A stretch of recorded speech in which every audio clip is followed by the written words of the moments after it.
ماں کی عادت خدا سے بہت ملتی ہے، دونوں ہی معاف کر دیتے ہیں۔ ماں کی ضرورت ہمیشہ رہتی ہے، انسان چاہے جتنا مرضی بڑا ہو جائے۔ صورت کی بات نہ کرو صاحب، میری ماں مجھ پہ مرتی ہے۔ رسول اللہ صلی اللہ علیہ وسلم نے ارشاد فرمایا، حسن سلوک کی سب سے زیادہ حقدار تمہاری ماں ہے۔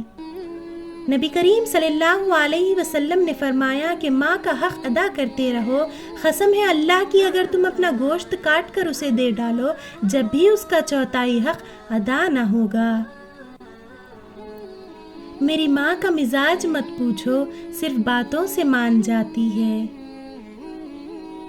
خفا ہو کر بھی فکر مند رہنا یہ ماؤں کی عادت ہوتی ہے۔ کچھ چیزیں برداشت کرنا واقعی مشکل ہوتا ہے، جیسے ماں کے آنسو۔ شرط لگی تھی دنیا کو ایک لفظ میں لکھنے کی، لوگ کتابیں ڈھونڈتے رہے میں نے ماں لکھ دیا۔ سناٹا سا چھا گیا بٹوارے کے قصے میں، پوچھا جب ماں نے میں ہوں کس کے حصے میں۔ ماں تیری خوشبو کہیں نہ ملی، میں نے پھول سارے خرید کر دیکھے۔ ماں کی دعا خالی نہیں جاتی، ماں کی دعا ٹالی نہیں جاتی۔ برتن مانجھ کر 3-4 بچے پال لیتی ہے، لیکن 3-4 بچوں سے ایک ماں سنبھالی نہیں جاتی۔ ماں باپ کی باتیں کڑوی ضرور، مگر یاد رکھیں نیم کے پتے کڑوے ہی سہی مگر خون تو صاف کرتے ہیں۔ بات بات پر بے وجہ دعا دینے والی دنیا میں صرف ایک ہی ہستی ہے، اور وہ ہستی ہے ماں۔ کما کے اتنی دولت بھی میں اپنی ماں کو دے نہ پایا کہ جتنے سکوں سے ماں میری نظر اتارا کرتی تھی۔ انسان کے آدھے سے زیادہ غم ماں کی ہمدرد آواز سن کر ختم ہو جاتے ہیں۔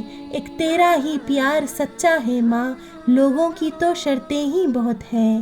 والدین کبھی غلط نہیں ہوتے، اگر ان سے غلط فیصلے بھی ہو جاتے ہیں تو ان کی نیت صاف ہوتی ہے اور انہی کی دعاؤں سے تقدیر بدل جاتی ہے۔ میں نے دنیا میں صرف اپنی ماں کو اپنی خوشی پر مجھ سے زیادہ خوش، میرے غم پر مجھ سے زیادہ رنجیدہ اور میری تکلیف پر مجھ سے زیادہ بے چین دیکھا ہے۔ ماں وہ ہستی ہے جس کی پیشانی پر نور، آنکھوں میں ٹھنڈک، الفاظ میں محبت، آغوش میں دنیا بھر کا سکون، ہاتھوں میں شفقت اور پیروں تلے جنت ہے۔ یہ کہہ کر میں فرشتوں سے جنت میں چلا جاؤں گا، میں اپنی ماں کے قدموں کے نشان ڈھونڈ رہا ہوں۔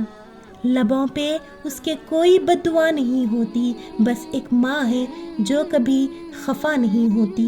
رسول اللہ صلی اللہ علیہ وسلم نے فرمایا، اگر میری ماں زندہ ہوتی میں نماز میں اللہ کے حضور کھڑا ہوتا، ماں آواز دیتی اور میں نماز چھوڑ کر ماں کے پاس چلا جاتا اور دنیا والوں کو بتاتا کہ ماں کی عظمت کیا ہوتی ہے۔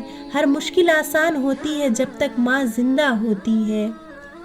میرے دل کی مسجد میں جب بھی تیری یادوں کی اذان ہوتی ہے، اے ماں میں اپنے ہی آنسوؤں سے وضو کر کے تیرے جینے کی دعا کرتا ہوں۔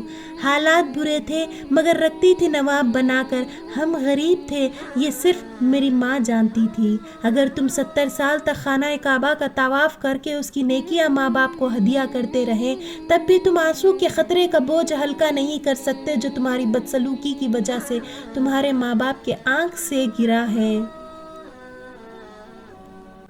ماں سے بڑھ کر کوئی نام کیا ہوگا، اس نام کا ہم سے احترام کیا ہوگا۔ جس کے پیروں کے نیچے جنت ہے اس کا سر کا مقام کیا ہوگا۔ لوگ کہتے ہیں کہ کسی کے چلے جانے سے زندگی رک نہیں جاتی، لیکن یہ کوئی نہیں جانتا کہ لاکھوں کے مل جانے سے بھی اس ایک ماں کی کمی پوری نہیں ہو سکتی۔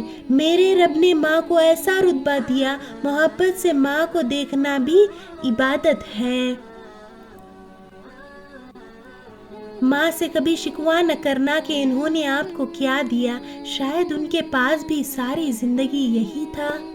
ماں تو ماں ہوتی ہے، پہچان لیتی ہے کہ آنکھیں سونے سے لال ہے یا رونے سے۔ ماں سچ کہا کرتی تھی کہ فکریں انسان کو بوڑھا کر دیتی ہیں۔ چراغ فکر یقیناً بجھا کے سوتے ہیں، مگر نصیب کی شمع جلا کے سوتے ہیں۔ وہ روز خواب میں جنت کو دیکھتے ہوں گے جو اپنی ماں کے پیر دبا کے سوتے ہیں۔ تو نے تو رلا کے رکھ دیا اے زندگی، جا کے پوچھ میری ماں سے کتنے لاڈلے تھے ہم۔ کسی کو گھر ملا حصے میں یا کوئی دکان آئی، میں گھر میں سب سے چھوٹا تھا، میرے حصے میں ماں آئی۔ وہ میری بدسلوکی پر بھی مجھ کو دعا دیتی ہے، اپنی آغوش میں لے کر سب غم بھلا دیتی ہے۔ یوں لگتا ہے جنت سے آ رہی ہو خوشبو، وہ جو پلو سے ہوا دیتی ہے۔ کیا خوب بنایا ہے رب نے ماں کا رشتہ، ویران گھر کو بھی ماں جنت بنا دیتی ہے۔ ماں کے بعد کون ہے میرا سہارا ہے، یہ سوچ مجھے اکثر رلا دیتی ہے۔ میری تقدیر میں ایک بھی غم نہ ہوتا، اگر تقدیر لکھنے کا حق میری ماں کو ہوتا۔ جی کرتی ہے ہاں کرتی ہے، ایسا تو بس ماں کرتی ہے۔ پیار تو ہے بس ماں کی ممتا، دنیا کہاں پیار کرتی ہے۔ تھوڑی سی تو زندگی ہے، آپ کا بچھڑنا ضروری تھا ماں۔ ماں کے لیے سب کو چھوڑ دینا، لیکن سب کے لیے ماں کو مت چھوڑنا، کیونکہ جب ماں روتی ہے تو فرشتوں کو بھی رونا آ جاتا ہے۔ وہ علی سینا نے کہا، اپنی زندگی میں محبت کی سب سے اعلیٰ مثال میں نے تب دیکھی جب سیب 4 تھے اور ہم 5، تب میری ماں نے کہا مجھے سیب پسند ہی نہیں ہے۔ مت نظر انداز کرنا ماں کی تکلیفوں کو اے اولاد، جب یہ بچھڑتی ہے تو اللہ کی قسم ریشم کے تکیے پر بھی نیند نہیں آتی۔ اپنی زبان کی تیزی اس ماں پر مت چلاؤ جس نے تمہیں بولنا سکھایا۔ جب مایوسی دلوں پہ چھا جاتی ہے، دشمن سے بھی نام تیرا کہلواتی ہے۔ ممکن ہے کہ سکھ میں بھول جائے جو، لیکن انہیں دکھ میں ماں ہی یاد آتی ہے۔ ایسی ہستی جو اپنے لیے دعا کرنا بھول سکتی ہے پر اپنی اولاد کے لیے دعا کرنا نہیں بھولتی، ماں کہلاتی ہے۔ ماں وہ ہستی ہے جس کی دعاؤں سے رحمت برستی ہے۔ رخصت گھر سے کرتی ہے وہ لاکھ دعائیں دے کر، ماں کے دل میں وسعت رب نے اپنے جیسی رکھی ہے۔ تیری خوشبو نہیں ملتی، تیرا لہجہ نہیں ملتا، ہمیں تو شہر میں کوئی تیرے جیسا نہیں ملتا۔ لبوں پر اس کے کبھی بد دعا نہیں ہوتی، بس ایک ماں ہے جو کبھی خفا نہیں ہوتی۔ ہم اس کمائی سے اتنا اسے نہ دے پائے ہمارا جتنا وہ صدقہ اتارا کرتی تھی۔ ماں بے شک زیادہ پڑھی لکھی نہ ہو، پر دنیا میں ہر ضروری بات ہم ماں سے ہی سیکھتے ہیں۔ پر کیا لگے کہ گھونسلے سے اڑ گئے سبھی، پھر اکیلی رہ گئی ماں بچوں کو پال کر۔ یا رب میری ماں کو لازوال رکھنا، میں رہوں نہ رہوں میری ماں کا خیال رکھنا۔ میری خوشیاں بھی لے لے، میری سانسیں بھی لے لے، مگر میری ماں کے گرد سدا خوشیوں کا جال رکھنا۔